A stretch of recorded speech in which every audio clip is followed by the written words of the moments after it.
ये गर्मियों के दिन थे तो गर्मियों की वजह से मुझे कॉलेज में छुट्टी मिल गई थी।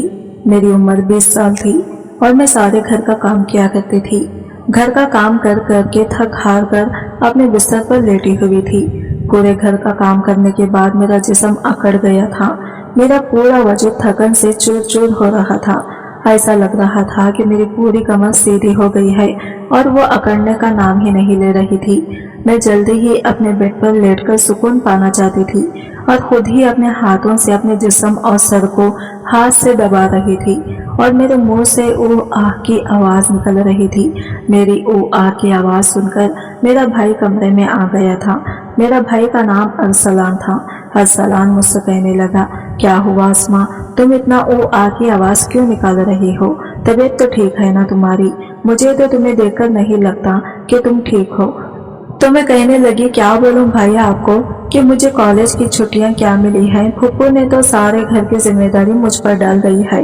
मुझे कॉलेज की छुट्टी क्या मिली, तो फूफू ने घर की मुलाजिमा को भी छुट्टी दे दी और ये घर का सारा काम मुझ पर डाल जाती है। तो मैं पूरे घर का काम करते करते थक जाती हूँ। मुझसे नहीं होता ये घर का काम। मेरा इतना कहना था कि अरसलान जोर जोर से हंसने लगा और मेरे बेहद करीब होकर बेड पर बैठ गया और मुझसे कहने लगा, फिक्र मत करो, मैं अभी किचन में जाता हूँ और तुम्हारी दूध लेकर आता हूँ। तुम दूध पियोगी तो तुम्हारी सारी थकन उतर जाएगी और तुम्हें बेहद सुकून की नींद आएगी। मैंने अरसलान के मुंह से इतना सुना था कि मेरे दिल में सुकून सा महसूस हुआ और मेरे चेहरे पर मुस्कुराहट आ गई और मैंने अरसलान से कहा कि मैंने घर की सफाई तो कर दी है, लेकिन अब मुझे खाना बनाने की हिम्मत नहीं हो रही। मेरे जिस्म में बिल्कुल भी ताकत नहीं है। तुम होटल से खाना ले आ जाना। थोड़ा बहुत सो जाऊंगी तो मुझे थोड़ा सुकून मिल जाएगा। अरसलान कमरे से निकल गया और थोड़े ही देर के बाद एक गिलास दूध कमरे में ले आया। मुझे अरसलान भाई पर बहुत प्यार आ रहा था, क्योंकि अरसलान भाई जैसे किसी किसी को मिलते हैं जो कि अरसलान जैसे होते हैं। अरसलान भाई मेरी कितनी फिक्र कर रहे थे, वो मेरा कितना ख्याल कर रहे थे। कुछ ही देर के बाद मैं अपने भाई को दिल से दुआ देने लगी कि मेरे भाई को अल्लाह अच्छा रखे। वो मेरे लिए कितना फिक्रमंद हो रहा था और मैंने ये गिलास पूरा दूध पी लिया जो कि अरसलान भाई ने मुझे ला कर दिया था और दूध पीकर गिलास टेबल पर रखकर मैं लेट गई। अरसलान भाई कहने लगे कि चलो मैं तुम्हारा सर दबा देता हूँ, तुम बेड पर लेटे रहो और मैं तुम्हारा सर दबाता रहूंगा तो तुम्हें सुकून की नींद आएगी। वो मेरे सरहाने बैठ गया और मेरा सर दबाता और मेरे भाई के हाथ से सर दबाने से मुझे सुकून मिल रहा था। मेरे जिस्म का दर्द भी अब थोड़ा बहुत कम हो रहा था। मैं कब नींद की वादियों में गई मुझे पता ही नहीं चला। मैं पूरा दिन सोती रही थी। मेरी नींद फूफू की आवाज पर खुली थी। फूफू की आवाज सुनते ही मैं हड़बड़ा गई।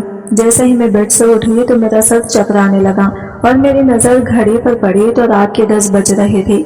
मैं तो ये देखकर हैरान रह गई कि मैं 10 बजे तक कैसे सोई हुई थी। बड़ी अजीब बात थी, मैं कैसे इतने घंटे तक सो सकती थी। फूफू और फूफा ऑफिस से आ चुके थे। शायद सर दर्द की वजह से मुझे वक्त का एहसास ही ना हुआ, क्योंकि मैं घर का काम कर करके थक चुकी थी। मेरा पूरा अंग अंग दर्द हो रहा था, इसलिए मुझे वक्त का पता नहीं चला। इसलिए आज ज्यादा सो गई होगी।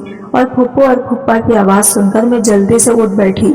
बेड से उठते ही तो मेरा सर चकराने लगा। मैं धीरे से बेड पर गिर गई। मेरी आंखों के आगे अंधेरा छाया हुआ था। अगर दीवार का सहारा न मिलता तो मैं जमीन पर गिर पड़ती। मैं हिम्मत करके फ्रेश होने के लिए चली गई। फ्रेश होकर बाहर आई तो खाने की टेबल पर सभी लोग बैठे हुए थे। मैं अरसलान के बगल के चेयर पर जाकर बैठ गई। वो मुझे मुस्कुराते हुए देखा और मेरे प्लेट में खाना डालकर देने लगा और फिर फूफू को कहने लगा कि फूफू आप अस्मा पर काम का बोझ थोड़ा कम डाला करें। अरे अगर मुलाजिमा नहीं आ रही तो इसकी जगह कोई और रख ले। ये बेचारी सारा दिन काम कर करके थक जाती है। देखे तो इसकी रंगत पीली पड़ चुकी है। मेरी हालत वाकई खराब हो चुकी थी। मैं काफी बोझल महसूस कर रही थी। मेरे फूफू और फूफा दोनों ही जॉब करते थे, क्योंकि सिर्फ फूफा की जॉब से घर चलना मुश्किल था। ऊपर से हमारी पढ़ाइयों के खर्चे भी कुछ कम ना थे। इसलिए मेरी फूफू भी इसी कंपनी में जॉब करती थी जहाँ फूफा करते थे। मैं और अरसलान कॉलेज जाते थे, मगर अभी इम्तिहान की वजह से छुट्टियां थी, इसलिए हमें घर ही रहना पड़ रहा था। मैंने ये बात नोट की थी कि पिछले कुछ दिनों से अरसलान मेरे साथ कुछ ज्यादा ही अटैच हो चुका है। जब से मुझे छुट्टियां हुई थी वो मेरा बहुत ख्याल रखने लगा था। अगर मैं घर का कोई काम कर रही होती तो आकर मेरी मदद करने लगता। अगर मैं थक जाती तो मेरा सर दबा देता। میں اسے منا کرتی مگر کہتا کہ نہیں، تم تھک چکی ہو، اتنا کام کرتی ہو، میرا حق ہے کہ میں تمہیں سکون پہنچاؤں۔ میں بھی خاموشی سے لیٹی رہتی، مگر ایک رات جو کچھ ہوا میرے ہوش اڑ گئے تھے کہ ارسلان کبھی ایسا بھی کر سکتا ہے۔ میں اپنے کمرے میں سو رہی تھی، آدھی رات کے وقت مجھے محسوس ہوا جیسے کوئی میرے کمرے میں داخل ہوا ہے، آہستہ سے چلتا میرے بستر کے قریب آیا ہو۔ بھلے ہی میں سو رہی تھی مگر میرا ذہن بیدار تھا۔ میں نے ہڑبڑا کر آنکھیں کھول دی، کمرہ اندھیرا میں ڈوبا ہوا تھا۔ جب میں نے اٹھ کر دیکھا تو اندر کوئی بھی نہیں تھا، بس کمرے کا دروازہ تھوڑا کھلا ہوا تھا۔ میں سونے سے پہلے ہمیشہ دروازہ بند کر کے سوتی تھی، پھر خود کیسے کھل سکتا تھا؟ میں نیند سے بھری آنکھوں سے اٹھی اور دروازے کو لاک کرنے لگی۔ دروازہ لاک کرنے کے بعد دوبارہ پلٹ کر بستر پر سو گئی۔ میری آنکھیں بند تھی کہ ایک مرتبہ پھر مجھے قدموں کی چھاپ سنائی دینے لگی۔ ایسے لگ رہا تھا جیسے کوئی بستر پر میرے پاس بیٹھا ہوا وہ اپنا ہاتھ میری جانب بڑھا ہی رہا ہو، لیکن میں نے پلٹ کر پیچھے دیکھا، کوئی بھی نہیں تھا۔ مجھے گھبراہٹ ہونے لگی تھی۔ میں نے اٹھ کر کمرے کی لائٹ آن کر دی، دروازہ کھول کر بھی باہر دیکھا مگر وہاں پر کوئی نہیں تھا۔ آج سے پہلے تو ایسا کبھی بھی نہیں ہوا تھا جو اب ہو رہا تھا۔ مجھے پانی کی طلب ہوئی تو کمرے کا دروازہ کھول کر کمرے سے باہر نکلی۔ عین اسی وقت ارسلان بھی اپنے کمرے سے باہر نکلا تھا۔ مجھے اٹھا دیکھ کر کہنے لگا کہ کیا بات ہے، آپ ابھی تک جاگ رہے ہیں؟ میں اسے بتانے لگی کچھ نہیں، بس مجھے ایسے محسوس ہوا جیسے کمرے میں کوئی موجود ہو۔ پانی پی کر دوبارہ کمرے میں آیا، فوراً ارسلان بھی پیچھے ہی میرے پاس آ چکا تھا۔ کہنے لگا آپ کو ڈرنے کی ضرورت نہیں ہے، اگر آپ کو ڈر لگ رہا ہے تو میں آپ کے پاس سو جاتا ہوں۔ میں نے اس سے کہا کہ نہیں، میری وجہ سے تمہیں اپنی نیند خراب کرنے کی ضرورت نہیں ہے، تم اپنے کمرے میں سو جاؤ۔ مگر ارسلان ضد کرنے لگا کہ آپ کو میں اکیلا کسی بھی حال میں نہیں چھوڑ سکتا، آپ کی طبیعت خراب ہو سکتی ہے، میں آپ کو تکلیف میں نہیں دیکھ سکتا، چلیں آپ سو جائیں، میں بھی یہی سو جاتا ہوں۔ میں نے کہا نہیں، میں ٹھیک ہوں، مگر وہ تو میرے قریب میں ہی سونے پر بضد تھا۔ میں بیڈ پر جا کر سو گئی اور اس نے تکیہ اٹھا کر صوفے پر رکھ لیا اور وہیں پر سو گیا۔ اس رات مجھے یوں محسوس ہوا جیسے کوئی سرہانے بیٹھ کر مجھے بہت دیر تک دیکھتا رہا ہو، اس نے میرے بالوں کو بھی سہلایا ہو، میرے چہرے پر انگلیاں پھیری ہوں اور میں پرسکون سوئی رہی۔ مجھے سب کچھ ایک خواب ہی لگ رہا تھا۔ اگلی صبح میں اٹھی تو میرا موڈ بڑا ہی خوشگوار تھا، مگر جیسے ہی اپنے وجود پر غور کیا تو میں بھکلا گئی۔ یہ تو شکر تھا کہ میں نے دوپٹے سے اپنا جسم ڈھک رکھا تھا، کیونکہ سوتے ہوئے میری قمیض بے ترتیب ہو چکی تھی۔ مجھے حیرت ہوئی تھی کیونکہ آج سے پہلے میں کبھی اس طرح غافل ہو کر نہیں سوئی تھی۔ آج ارسلان بہت خوش لگ رہا تھا، نہ جانے کیا وجہ تھی۔ میں نے اس سے پوچھا، بولا میں تو روز ہی اتنا خوش ہوتا ہوں، جس کو آپ جیسی بہن مل جائے وہ کیوں خوش نہ ہو۔ گھر کے سارے کام وغیرہ نپٹا کر میں بیٹھی تو ارسلان تیل لے کر میرے سر پر آ گیا۔ کہنے لگا اسما آپ اپنے بال کھولیں، میں آپ کے سر میں مساج کر دیتا ہوں۔ مجھے اس کی حرکتیں بڑی عجیب لگتی تھی۔ میں نے کہا یہ تمہارا کام نہیں ہے، جاؤ اپنے دوستوں کے ساتھ گھومو پھرو، مجھے مساج کی ضرورت نہیں ہے۔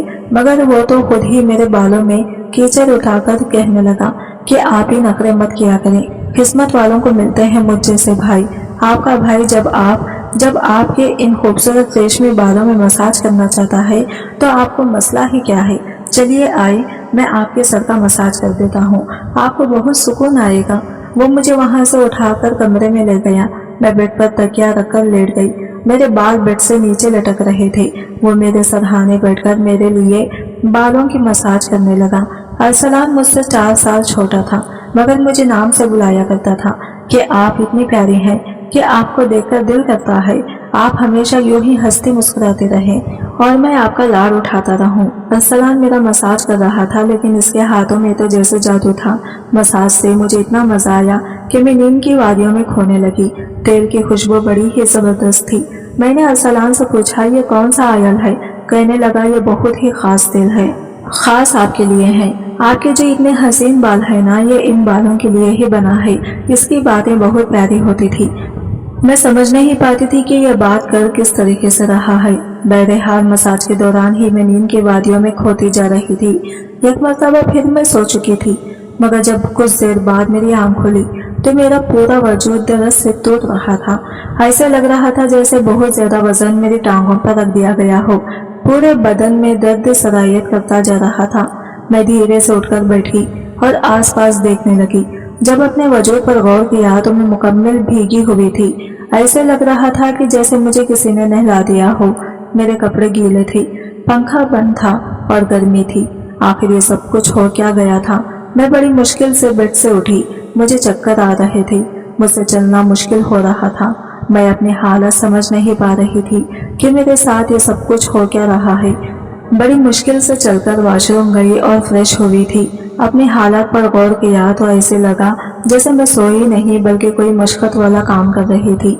मैं जब कमरे से बाहर निकली तो मुझे खुसुर खुसुर की आवाज आई। ऐसे लग रहा था जैसे अरसलान किसी से बात करता रहा हो। घर में तो मेरे और इसके अलावा और कोई भी मौजूद नहीं था। फिर वो किसके साथ बात कर रहा था। मैं पहले तो किचन में पानी पीने गई मगर तब तक आवाज आना बंद हो गई थी। मैं किचन के दरवाजे के पास खड़ी थी।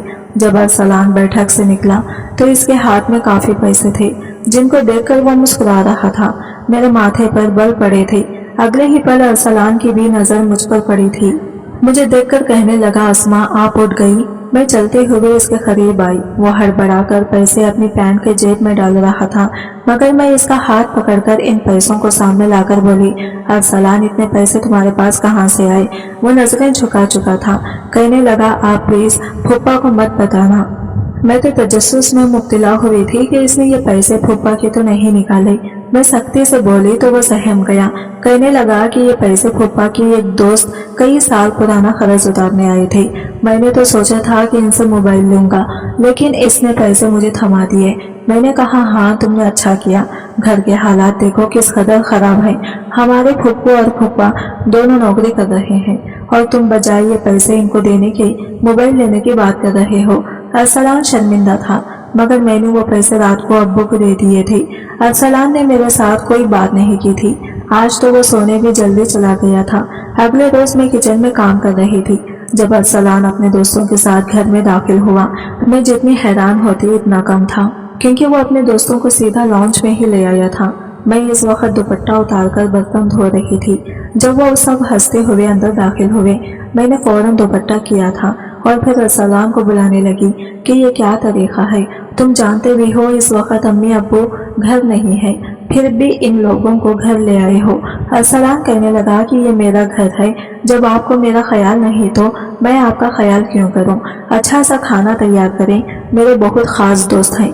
वो मुझसे काफी नाराज हो चुका था मगर अब मैं क्या करती, ये करना तो जरूरी था। मैं इसके दोस्तों के लिए खाना बनाने लगी तो वो बोला, खाना पड़ोसने भी तुम खुद ही आओगी। मुझे अरसलान का रवैया हैरान कर रहा था। छोटी सी बात पर आखिर वह ऐसे कैसे बदल सकता था। मैंने खाना मेज पर लगा दिया। मैंने गौर किया था कि इसके दोस्त बार बार मुझे घूर कर देख रहे थे। वो सभी मर्द थे, अरसलान की उम्र से बड़े थे। अजीब तरीके से घूरते रहे जैसे कच्चा ही खा जाएंगे। मैं अपने कमरे में बंद होकर रह चुकी थी। जैसे ही वो गए तो मैं अरसलान पर फट पड़ी कि दोबारा तुम्हारे दोस्त मुझे इस घर में नजर न आए। मगर वो तो अगले ही पल वो मेरे गाल थाम कर कहने लगा, इतना गुस्सा कहाँ से आता है आप में, नहीं आएंगे वो दोबारा। मगर आप इस बारे में फुप्पो और फुप्पा को कुछ नहीं बताएंगी। कैसा लड़का था ये, कभी प्यार निछावर करने लगता तो कभी चिढ़ने लगता। बहरहाल मैंने हाँ में सर हिला दिया और अपने कमरे में चली गई। मुझे अरसलान की हरकतें कुछ मशकूक से लगने लगी थी क्योंकि वो अब मुझे अजीब ही तरह से देखने लगा था। इस रोज भी मैं जब अपने कमरे में आराम करने के लिए सोई तो अचानक मुझे अपने पैरों पर किसी के हाथ महसूस हो गई। मैंने जब भौंकला कर आंखें खोली तो अरसलान मेरे पैरों के अपनी गोद में रखकर मसाज दे रहा था। मैंने इसे ऐसा करने से मना किया मगर वो कहने लगा कि मैं जो कर रहा हूँ मुझे करने दे। इस घर में एक ही मैं हूँ जिसे आपकी इतनी फिक्र है। फुप्पू और फुप्पा को तो काम से ही फुर्सत नहीं। खैर मैं भी परसुकून हो चुकी थी। आंखें बंद किए सोने लगी। अरसलान के हाथों के मसाज तो मैं नींद की वादियों में खोने लगी थी मगर जब मेरी आंख खुली तो मेरे होश गुम हो चुके थे। मेरा सर बुरी तरह से चकरा रहा था। बिस्तर की चादर बिल्कुल बेतरतीब हो चुकी थी। सिर्फ इतना ही नहीं, बेड पर एक शर्ट भी पड़ी थी और साथ ही एक मेल परफ्यूम भी पड़ा था। आखिर ये सामान किसका था, मैं तो कितनी देर कुछ बोल ना सकी। सर में इस कदर शदीद दर्द की ठेस उठ रही थी कि मैं दोबारा बिस्तर पर गिर चुकी थी। ऐसे लग रहा था जैसे मुझे तो किसी ने बेहोशी की दवा पिला दी हो। मुझे अपने पास खुसुर फुसुर की आवाज आ रही थी। मगर ये कौन बोल रहा था मैं पहचान ना सकी। मुझे तो सिर्फ अरसलान की आवाज में लग रही थी। ऐसे लग रहा था जैसे अरसलान मेरे कमरे में मौजूद हो, मुझे उठाने की कोशिश कर रहा हो। कुछ देर बाद जब आंख खुली तो सारा मंजर मेरी नजरों के सामने घूमने लगा। मैंने आंखें खोलकर सबसे पहले बेड की जानिब देखा जहाँ पर शर्ट और परफ्यूम पड़ा था, मगर अब तो यहाँ पर ऐसा कुछ भी नहीं था। आज फिर मेरी हालत बड़ी अजीब थी। मैं भी बच्ची तो नहीं थी जो ये सब कुछ समझ ना सकती। घर में सिवाय मेरे और अरसलान के और कोई होता भी नहीं था। फिर मेरे सोने के बाद आखिर ऐसा भी क्या होता था कि मेरा पूरा वजूद पसीने से शराबोर होता। ऐसे लगता जैसे मुझे पानी से नहला दिया गया हो। सिर्फ इतना ही नहीं, जिस्म दर्द से चूर था, रंगत भी बिल्कुल पीला ही पड़ चुकी थी। दिन ब दिन मैं कमजोर होती चली जा रही थी। इस रोज भी अरसलान मेरे करीब आने की कोशिश कर रहा था, मगर मैं बहाना बनाकर अपने कमरे में आ चुकी थी। ज़हीन में अजीब वसवसे आने लगे थे। तबीयत भी काफी खराब थी। मेरी तबीयत देखकर अम्मी भी परेशान होगी। कहने लगी कि मैं कल ही हाफिज से छुट्टी लेकर तुम्हारा डॉक्टर से चेकअप करवाती हूँ। आखिर क्या मसला है, तुम्हें देखे तो सही कैसे जर्द पड़ चुकी हो। इस रोज सारी रात में उल्टियां करती रही, सांस फूल रहा था, ठीक से सो न सकी। अगले रोज मेरे फुप्पू और फुप्पा हमेशा की तरह फिर से अपने काम पर जा चुके थे। इन्हें तो शायद मेरी कोई परवाह ही न थी। मैं खुद ही डॉक्टर के पास गई, जहां पर अल्ट्रासाउंड में ये आया था कि मैं हामिला हूँ। आखिर ये सब कुछ मेरे साथ कौन कर सकता, मेरा भी ना था। अरसलान मेरा भाई था, लेकिन फिर ज़हीन में यह बात आई कि अरसलान को तो मैं अपना सगा भाई समझती हूँ, जबकि ये बात किसी से ढकी छुपी नहीं है कि अरसलान मेरा सौतेला भाई है। वो मेरी माँ की औलाद है, जबकि मैं तो अपनी अम्मी की पहली शादी में से थी और कार एक्सीडेंट में फौत हो चुकी थी। तब से ही हमें फुप्पू और फुप्पा पाल पोस कर बड़ा किया था, क्योंकि उनके कोई भी औलाद नहीं थी। इसलिए इस तरह की बातें मुझे कुछ गलत सोचने पर मजबूर कर रही थी। समझ नहीं आ रहा था कि किस मुंह से अपने फुप्पू और फुप्पा को इस बारे में बताऊं। अरसलान मेरे पास बैठा फुप्पू फुप्पा के सामने कभी मेरा हाथ पकड़ता तो कभी मेरी गाल खींच देता। अगले ही रोज मैं हॉस्पिटल गई और अबाशन से पहले डॉक्टर से कहा कि इस बच्चे का डीएनए करें। डॉक्टर ने डीएनए रिपोर्ट बताई तो मेरे तो जैसे सांस लेना भूल चुकी थी। मैं जो समझ रही थी वैसा कुछ भी नहीं था। ये बच्चा तो किसी और का था, लेकिन ये कौन कर सकता था मेरे साथ। फुप्पू और फुप्पा घर से गए तो मैंने अपने कमरे में मोबाइल का कैमरा फिट कर दिया। इस रोज वो फिर मेरे पास आया और मेरे सर में मसाज करने लगा। मैं भी खामोशी से लेटी रही। बहुत कोशिश की कि ना सोऊं, मगर शायद इस तेल में बेहोशी की दवा थी, जिसे सूंघते ही मैं बेहोश हो जाती। कई घंटों बाद मुझे होश आया था। फूफू और फूफा भी घर आ चुके थे। जब मैंने कैमरे की रिकॉर्डिंग सामने की तो मेरे पैरों के जैसे जमीन निकली थी।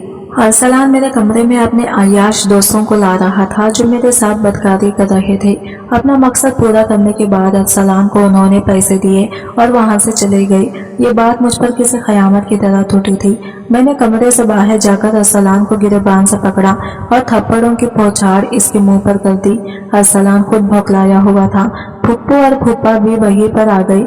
फुप्पू गुस्से से मेरा हाथ पकड़ चुके थे कि होश में तो हो, क्या पागल हो गई हो, क्यों मार रही हो अरसलान को। मैंने रोते हुए वो वीडियो इन्हें दिखा दी कि ये जलील इंसान मेरे साथ ये सब कुछ करवाता है। वीडियो मेरी फुप्पू ने देखी तो वो फर्श पर गिर चुकी थी। फुप्पा को भी इस बात पर यकीन नहीं आ रहा था। उन्होंने अरसलान को पकड़कर बहुत मारा।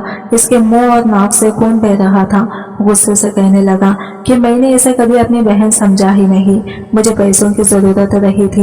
लोग इसके लाखों रुपये देने को तैयार थे। मुझे अपनी जरूरियात पूरी करनी थी, इसलिए मैंने ये कदम उठाया। अपनी बहन की जिस्म फिरोशी करवाई। मैं अपने कानों पर हाथ रखकर बस रोए जा रही थी। फुप्पा ने इसे इतना मारा कि वो लहूलुहान हो गया, मगर जैसे तैसे खुद को इनसे छुड़वाकर घर से भाग गया और दोबारा कभी पलटकर इस घर में नहीं आया। मेरे पेट में पल रहा बच्चा नाजायज था, जिसका मैंने अबॉर्शन तो करवा दिया, मगर अरसलान ने जिस कदर घिनौना खेल मेरे साथ खेला था मैं मरते दम तक नहीं भूल सकूंगी। यकीनन आजकल के इस पर फितन दूर में भाई वही होता है जो आपके सगी वालिदैन से हो।